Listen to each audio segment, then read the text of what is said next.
সবাইকে স্বাগত ঋষভের এই চ্যানেলে। তো বিকেলবেলা গাছে প্রথমে জল দিয়ে দিয়েছি। গাছগুলো এত রোদ্দুরের মানে তাপ, গাছে আগে জল দিয়ে দিয়েছি।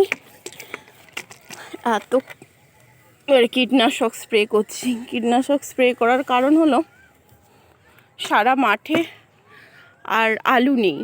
আলু সব উঠে গিয়ে কিছু কিছু জমিনে আছে, আর প্রায় উঠে গিয়ে বাদাম বসানো হচ্ছে।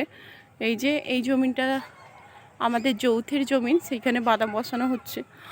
তো এই ছাদে সবুজ দেখতে পেয়ে যত পোকা আছে সব চলে এসেছে, তাই আমি একটু কীটনাশক দিয়ে দিচ্ছি।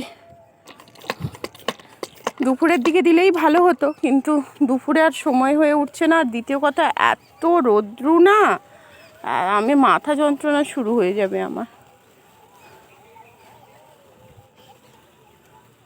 তাই আমি আর দিলাম না।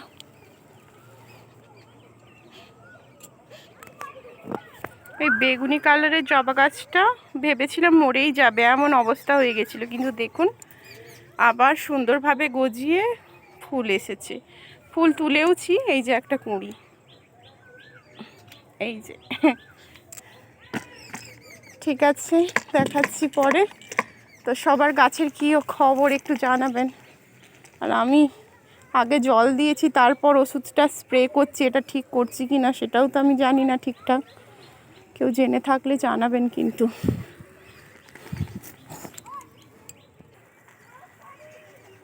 এটা রোদের কারণে একদম ঝিমিয়েই গেছে।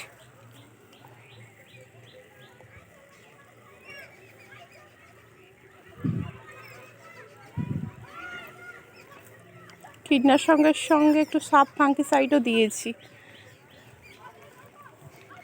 ওটা দেখুন, এত সুন্দর রঙের প্রজাপতি কেউ দেখেছেন? আমি তো এই প্রথমবার দেখলাম। ও এসে বসেছে গাছের পাতায়। তো ওর গায়ে তো আর কীটনাশক স্প্রে করা যাবে না।